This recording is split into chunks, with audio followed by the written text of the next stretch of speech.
Ito na kasi ang kumubulo. Baka pwede paunahin na natin sa patapusin. Alam mo naman na talo ko sa pagkakonsyal. Medyo naubos ang pila natin.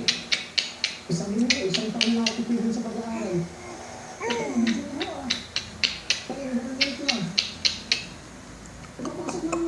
Picture siya lang solo para siyang Korean.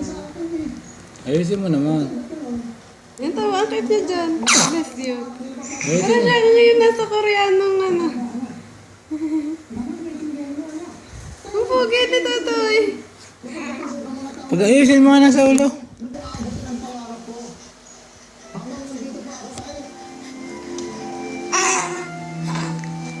Bam bam bam, bam bam bam, bam bam bam.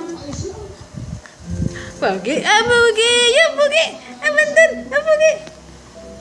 Ayaw na. Yan, pogi niya Totoy.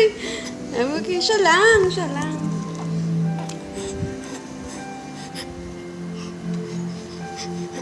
Kamukha niya yung Koreanong mga bata.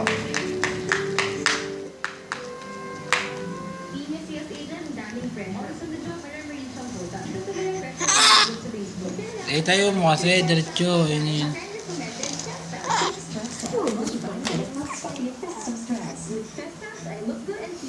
Siya lang.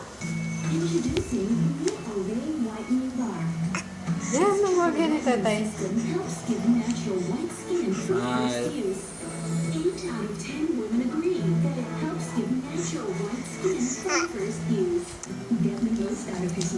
Kami ng dalawa.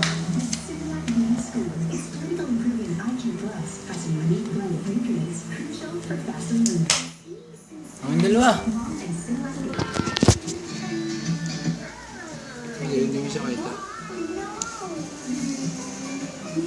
Tiyan, pagi-pagi, aming baby. Yan, natin na. Tiyan, pagi-pagi. Ano daw yan?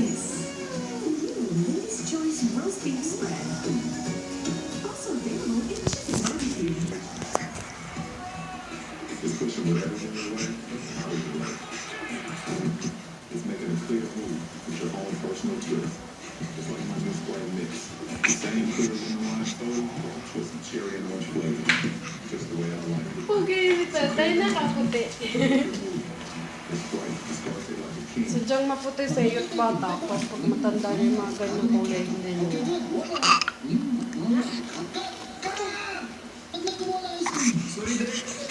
Ano si Daddy? Bilis! Ano si Daddy?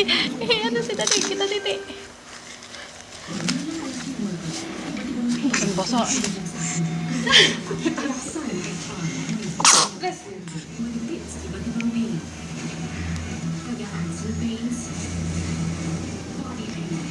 Ang laking titi.